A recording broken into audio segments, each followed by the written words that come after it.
Hi, I'm Ashley Weldy with We Future Cycle. Today I'm going to tell you about how the lunchroom source separation system works. Source separation means exactly that. You're simply separating your waste out at the source so it can be diverted into recycling and composting streams. And in fact, 90% of lunchroom waste is recyclable or compostable. There are just a few steps that the children have to go through. The first is to empty liquids.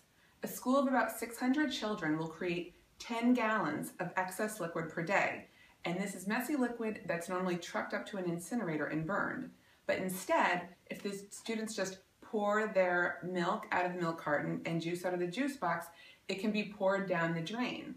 And when that sweet juice and milk gets to the water treatment plant, it's food for the bacteria that help clean the water to put back into our system. The second step is to sort their drink carton. So they usually have the same carton every day, a milk carton or a juice box or juice pouch from home.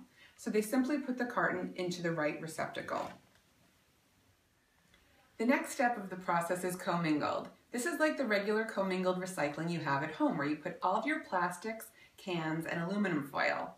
So in this container, you will put any plastic container from your lunch, which might be a yogurt container, a plastic fork or spoon, or also any aluminum foil. But if you still have some sandwich left, don't wrap the sandwich up in the aluminum foil. That food will go into the compost next.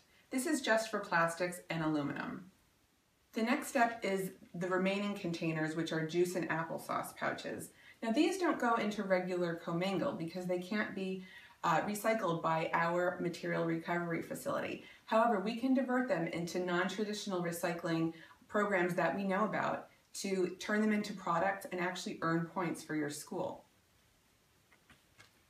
The next step is compost. Now about 65% of waste from the lunchroom is organic, which means it's food or paper bags, or if you use compostable trays, this can all be turned into compost to nourish our soil. So this is taken and it can be trucked to a commercial composting facility where all sorts of proteins, your dairy, like yogurt, as well as meat and things that we can't normally compost at home can be composted. So this 65% is an enormous amount of waste that we can take out of the garbage. So after you've put your food waste in the compost bin, the next thing you do is stack your tray. This will make it much more neat to be sent out to recycling. Otherwise, they're loose and jumbled in the bin and take up a lot of space. The last step is trash. Now, after we've taken all the recyclables and organics out of the system, only 10% is trash. And mostly this is plastic bags that kids have brought, carrot sticks or strawberries from home, maybe some straws, but there's very little left. Only about half of a bin or one bag of trash after everything else has been taken out of the system. So now that we know how the system works, let's do a quick recap of what you're going to do when you're finished with your lunch. You'll bring your tray up to the source separation station.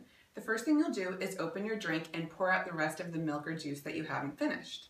Then you'll sort your drink package.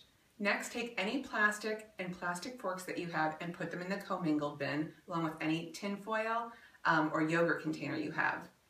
Next will be your food, or any paper napkins will go into the compost. After that, just neatly stack your tray, and you're done.